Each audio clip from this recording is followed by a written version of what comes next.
Greetings, QCS build fans, and welcome to another episode of Play with the Server. So, as you can see, we've got the Threadripper server out here.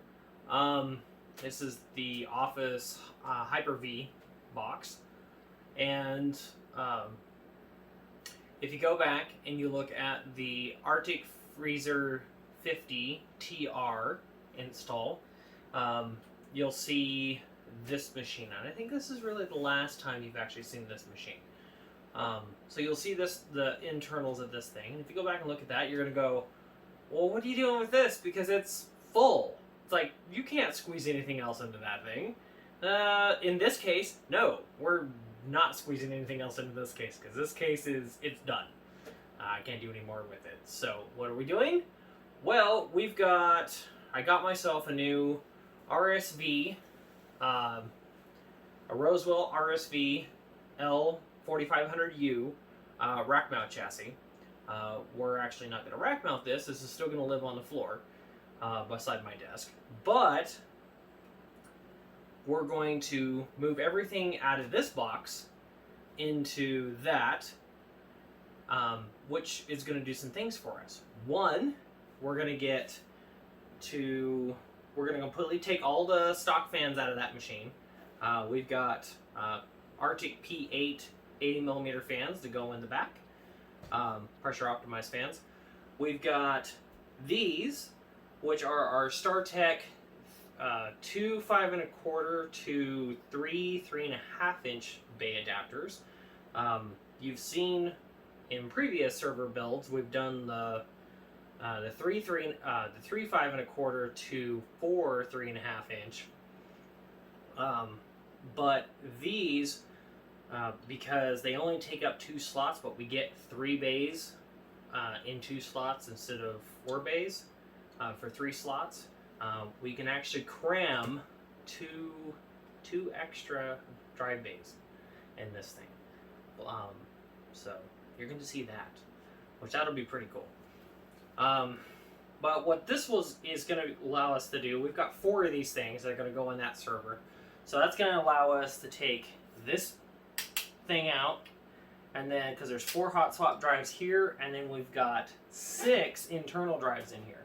It's going to allow us to take all of these big 3 3¼ inch drives and take these out, or 3.5 inch, sorry, and put those into hot swap drive cages, which will make my life a whole heck of a lot easier, because right now we've got 2 drives that are on the warning path to dying in here, and so we're going to take and make it so it's a lot easier for me to do maintenance on it.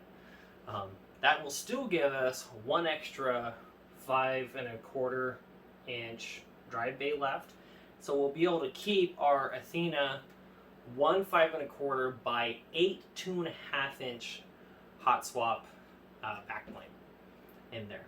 So yeah, so this thing's going to be loaded to the gills with drives. So awesome. But then you're going to wonder, well, we can't get the TR50 or the Freezer 50 TR in this machine, in a regular server case or a 4U case. And that's true, we can't. There's not enough clearance. The cooler in this is about, oh god, it's got to be almost about 1 inch too tall. So unless I want to cut the top of the case off, or I want to run it open, it doesn't do me a lot of good. Hence the reason why we've got this guy. So this is Alphacool's Eisbaer Pro Aurora. Now, there is the Eisbaer Aurora liquid cooler AIO, and that is for your standard Intel and AM4, AM3, AMD socket CPUs. The Pro, on the other hand, this is a full coverage TR4, TR4X, or TRX4. Also, it will work with a Intel HEDT platform. So whether you're running a W3175 Xeon, or any of the other 299s or anything like that, this will fit it, and it comes with all the stuff. I think we're going to go ahead and we're going to do a separate video on unboxing this so you can see all the hardware that comes in this, because there's a lot of hardware in this box. So it says it's an AIO. It kind of is. It's more like a pre-assembled custom loop without the extra reservoir, well, without a big massive reservoir, let's put it that way. So you can see from the picture here, so we have a 360 rad on this thing. It comes with the 3 RGB fans, and then it also has the block pump combination. But if we slide this over just a little bit, you can see there's a quick disconnect fitting on this. I believe you could take and you could actually add a full custom loop and added reservoirs and use this as a base component in your system. So we'll take a look at that later on. So, but for right now, let's get to the bench, and I've got a day's worth of work ahead of me. Alright, so as you can see, we've got the case over here, and I've already got the side screws pulled out of the top, so we're just going to go ahead and open her up and see what we got to work with here.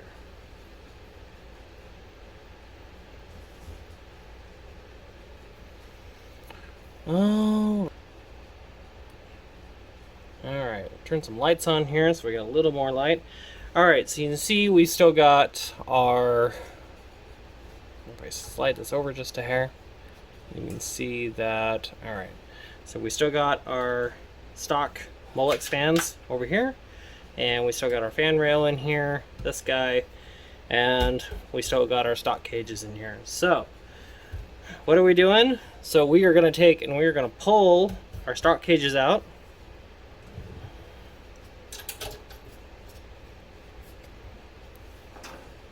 So you can see it's just a big cage location up here. So we've got our now the thing with the 4500U is it comes with a USB 3 port right there and a USB 2 port. So, but also this is on the side instead of like the 4400 case, and this is actually up here in this top level, and then you've got 3 5 1/4 bays. So which that's the case that we used for our 12-core machine, our 12-core EPYC system a while back. So all right, let's get to pulling this thing apart.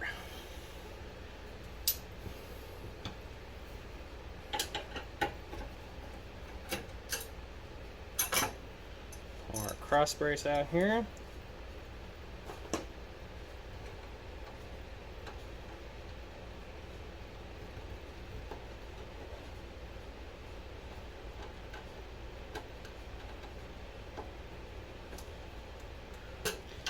Okay, so then this guy can come out. Alright, so then you can see we've got our Molex fans in here. Now, if you go back and look at the EPYC Naples build, which was just basically a backup server, kind of a glorified NAS as it were, we actually left all this in here. And the reason being is the machine is not super high performance. It's only an 8-core system. It runs perfectly fine, and we left all the stock fans in it. So, just for kind of a minimalist build. So, but these are going to come out. I'm going to have to end up cutting this guy out because we've got these funky mounting tabs in here. I have no idea what they're for. They're probably leftover tooling from something else. And so, yeah.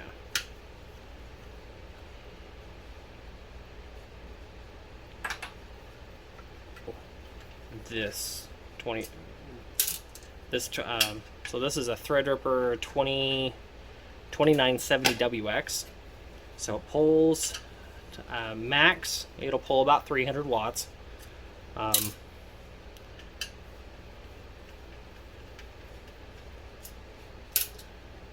What I'm hoping for is I get thinner, more easy to use case, but also I get slightly better CPU cooling doing this than I have with the TR50 in that other case. Alright, so that's out.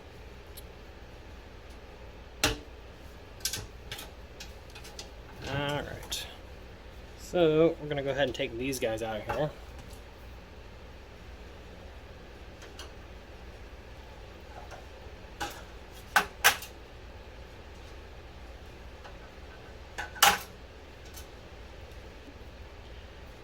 Use those, and those can go in the giant fan pile.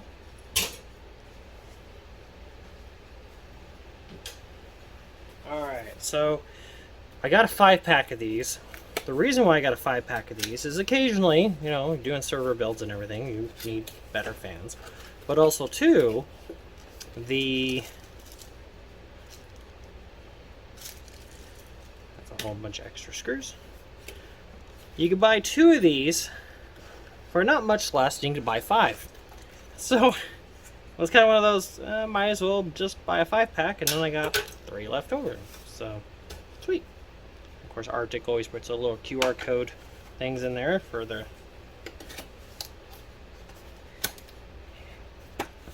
installation manuals.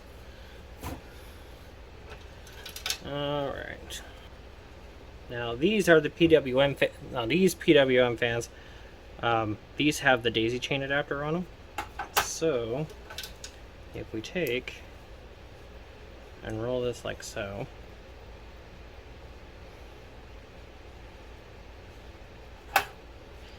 that way when we put these side by side, they'll just plug in right next to each other. Now,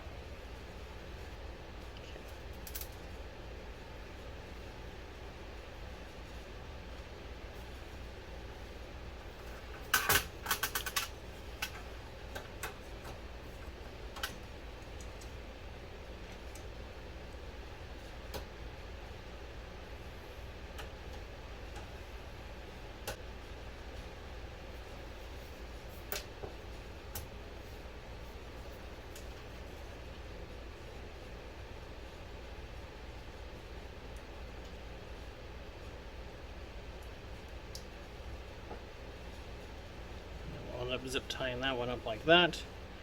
So then what we'll end up with is 1 fan header to run 2 fans. Perfect. Okay, let's get the rest of these screws fit in. Alright, so to get the drive cages out, there are 1, 2, 3, 4, 5, 6 screws that actually hold the drive cages in on top of the quick release locks. So all of these have to come out.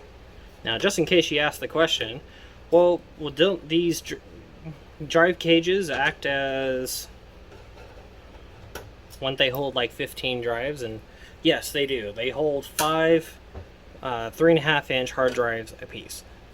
The problem is to be able to change those drives, they unload from the rear. So the problem you run into is either A, you have to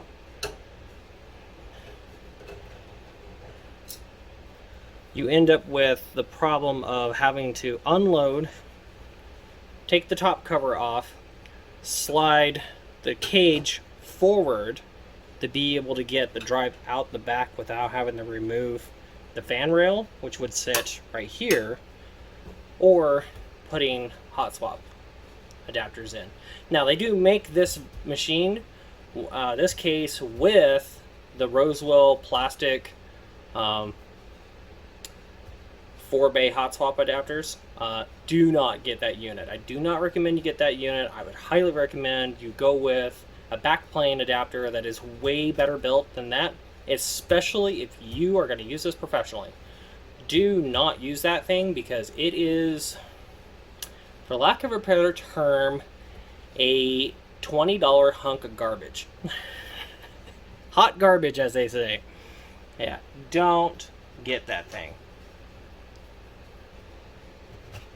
There we go. That one came out. Wants to come out fairly easily.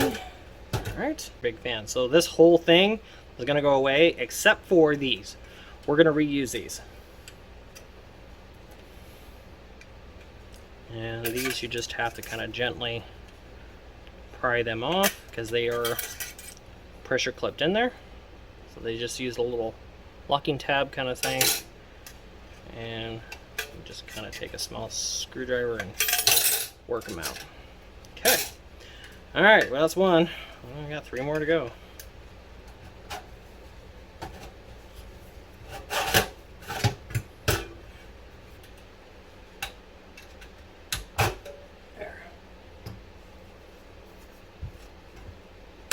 Only that one wants to stick.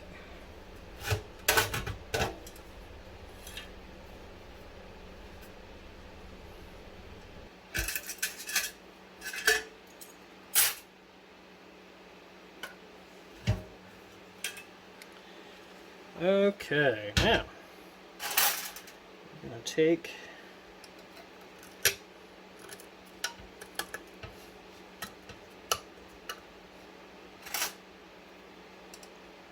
now, when you put these in, they should make a nice little kind of crunching sound.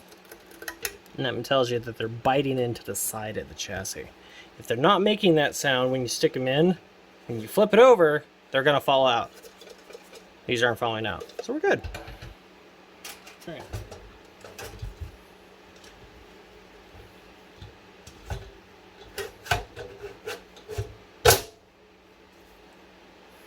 Okay. As you can see, that one's in. Of course, they're going to open up, but that's okay. All right, 1 down, 3 more to go.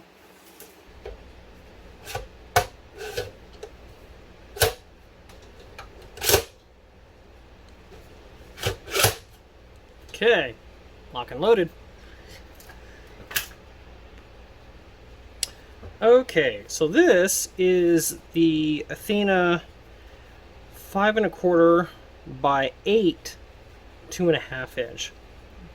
So as you can see, it's got 8 independent SATA connectors and 2 SATA power connectors on it with a small little 40mm fan on it, just give you some airflow. But the cool thing about this is that's it. There's your drive. Now this works perfectly fine with 5mm drives. It will not work with 7mm drives. So if you have a 7mm thick drive, it will not fit in this caddy. Startech, I believe, makes, I know they make a 4, they might make a 6. But this is the most densely packed one that you can get. Would actually be ideal if you were stacking this thing full of, like, say 863 Enterprise, yeah, DTC Samsung drives. It would work awesome if you wanted a, like, say you took this rig and you put 1, 2, 3, 4, 5, 6, 7, 8, 9. You could stick 9 of these in this with, oh, let's say 4 terabyte SATA class SSDs or SAS SSDs in it. That's one serious high-speed NAS with a heck of a lot of storage capacity. 9 times 8, that gives you 81 drives. The only hard part you're going to have is getting enough RAID cards in here to be able to run that many drives. But it could be done. There's a thought for Linus. I'm not going to do that one. Somebody really wants one and says, hey, you know, can you build me this? Like, sure, I can build it for you. Not a problem. And yeah, we'll do that. but that's more of a Linus build. So, anyways, all right, stick these guys on here.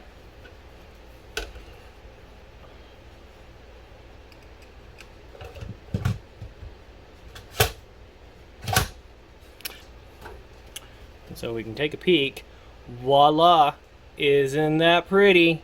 Oh yeah, look at all that stuff. Looks like a big o freaking Dell server that actually looks cool and not like a overpriced rack mount paperweight. Sorry, Dell, but you're on my crap list.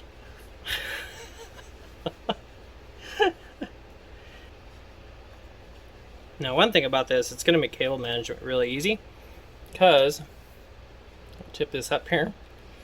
So these are our SATA ports right here up on top, and these are our SATA power connectors right down here. And you can see there's these switches, that's for the LEDs and for the fan speed. So this is a 2-speed fan. You can either set it to high or you can set it to low. They're automatically going to be set to high, so because we need as much airflow as possible coming through this thing. Okay, so we've got the power supply out, the other machine, and so we're going to get her mounted up in here. Okay, it's all mounted in there. So slide this up for the moment and lay that over there, so that way that's out of the way.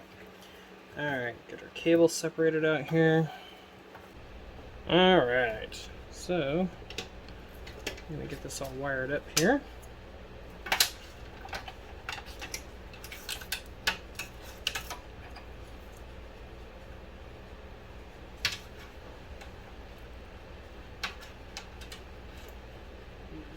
Easiest to do the power first because the power is on the bottom on these backplanes.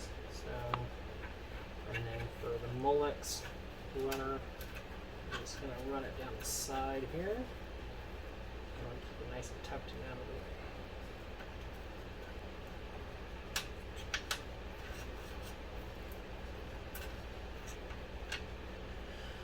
way. That's two.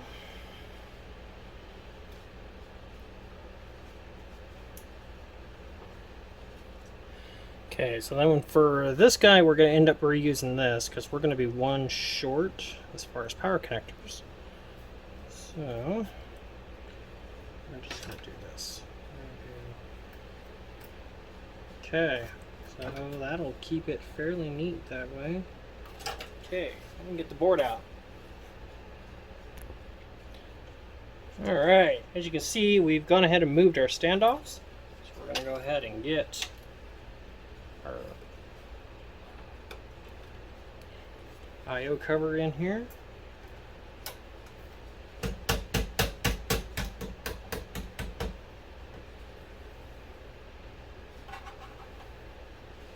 Just takes a little bit of persuasion, get it past the nubs there.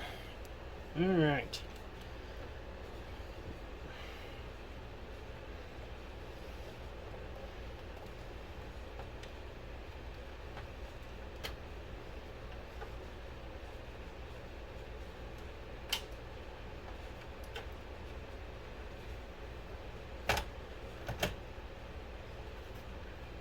So you'll slide the board in with the cooler install trick. So this is our level, and this sits almost, I mean, it's a good half an inch higher, almost a full inch. So yep, so unless I wanted to cut a big hole out in the lid so the Arctic could pop through, yeah, it wouldn't work. Yep. Okay, so these are fine threaded.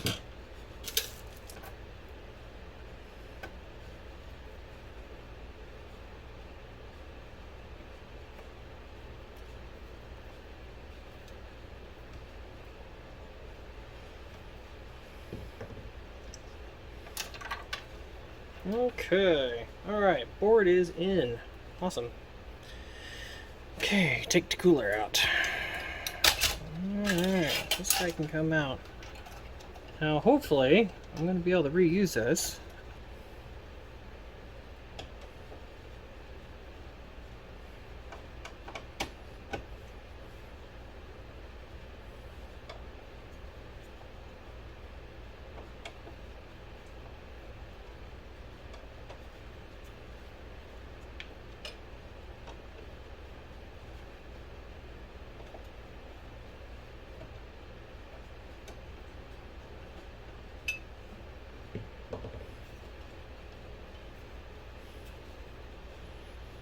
And voila! Really good contact.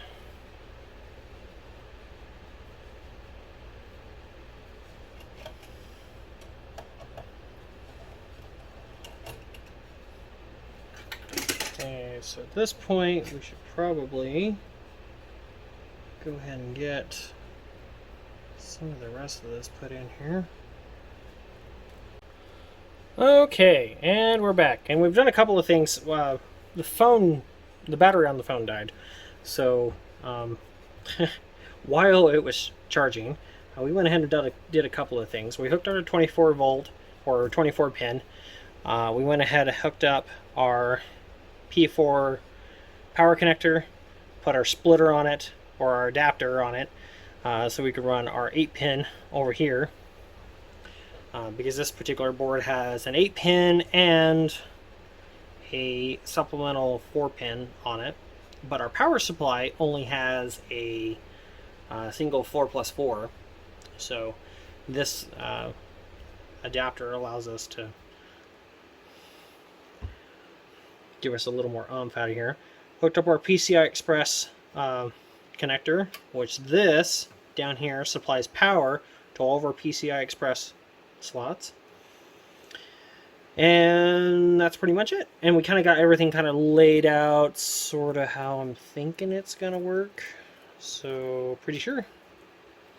And then did some kind of pre-measuring and whatnot for the cooler, and then realized that actually we got there's a gap that actually runs underneath, so the fan, the cooler actually go right here, and there's actually a pretty sizable gap, about an inch, about an inch gap down here. So alright, so we're gonna go ahead and I'm gonna get this installed. We're gonna have to route these under all these power cables.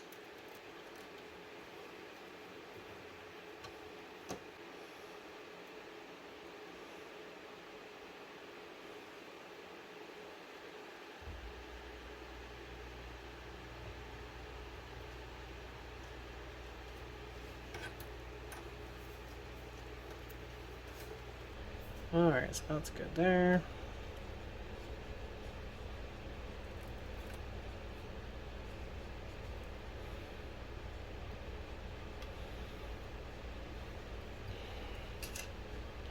Okay. Alright. Now,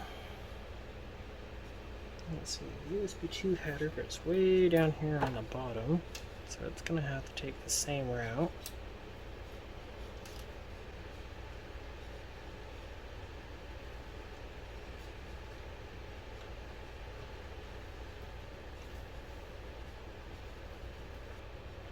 Okay, and then we got our USB 3 header, which, yep, make sure we could run it the same way, because this board actually has 2 USB 3 headers on it, but if I use this one here, we're going to be right up against the radiator, and I'd rather not have, I want as little blocking the radiator as humanly possible. Ta-da! Okay. And that'll kind of get pinched down, sorta. I'm going to put the fan rail in here. So I'll kind of go in there like that. And perfect. Alright. Well, let's get the cooler in here. Let me show you what we did. Alright, so as you can see, we've been hacking away at this thing just a little bit. So what we ended up doing is, because the holes here are actually spaced apart. So there's actually about, there's about a 5/16 gap between each fan. And so because of that, we had to go through and repunch holes for the radiator, because the radiator is not set up that way. Neither are the fans for the radiator. And so they're a standard side by side configuration. So, and there's no gapping between the fans. So, which means we had to go through and repunch it so it would actually fit like it was supposed to. So what we did is used the center fan mounting holes. We mounted up the center fan as it would be, and then we pushed these guys together, marked it, put the fans where they should go, and then marked it with a punch to dent the metal, and then drilled 3/16. Yeah, drilled 3/16 holes, or 5/32. Tell you, 5/32. 5/32 holes in the mounting bracket. So I did that, and then once I did that and I kind of mocked it up and everything, there was bars right here, and these bars actually caused an issue because they blocked part of the airflow on the outer fans. So those had to go, and it was kind of one of those things, well, if that's got to go, then I'm going to go through and I'm just going to knock out the whole grid so we have just a total open airflow all the way through the entire unit, and then we don't have to worry about anything. So, all right, so there's that.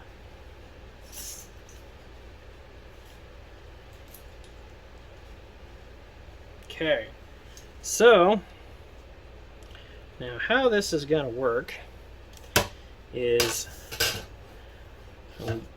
because this is actually going to be not the top. This is going to be the bottom. So the whole machine's going to be inverted basically. And the reason for that is because the drive cages are upside down compared to what I thought they were going to be. So so this is going to be the bottom, this is going to be the top.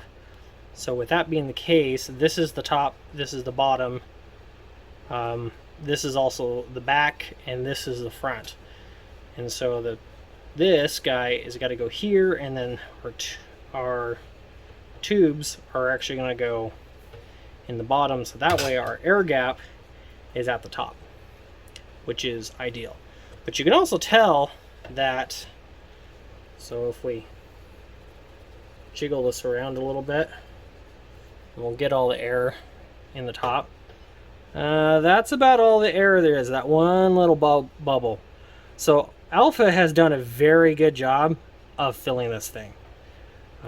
So yeah, you don't really have a whole lot of issues here as far as air in the system. It's really, they've done a really good job. So you don't really have to worry about it. Now, these are, and squeezing them just a little bit, these are rubber soft hoses. So, and I would bet they're pretty heavy duty, so you might get a little permeation after a few years, especially depending on heat load and everything. But of course this, it looks like you could drain it and replace the hoses independently of the rest of the unit, because like I said before, I do believe that this unit is basically off the shelf open loop components out of their line, and they've just packaged it as an AIO. So, all right. Okay, so that's gonna go in here like so.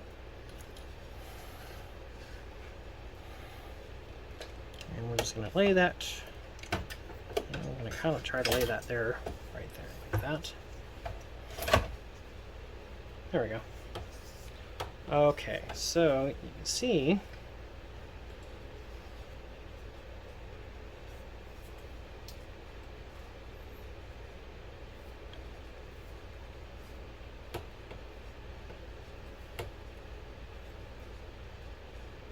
oh, I got my hole placement just a little off. Looks like I did really good on this end. Yeah, it looks like, well, I did pretty good. I'm going to have to notch that just a little bit. So I'm going to have to notch that a little bit. And looks like I'm going to have to notch these two. And I'm going to have to notch these two. So, alright, we'll break out the Dremel and we'll be right back. And we're going to stop right there for this episode. So like, share, subscribe, and stay tuned for part 2, where we'll get the rest of the Eisbaer installed and you'll see the finished result. So thanks for watching, and we'll see you in part 2. Bye for now.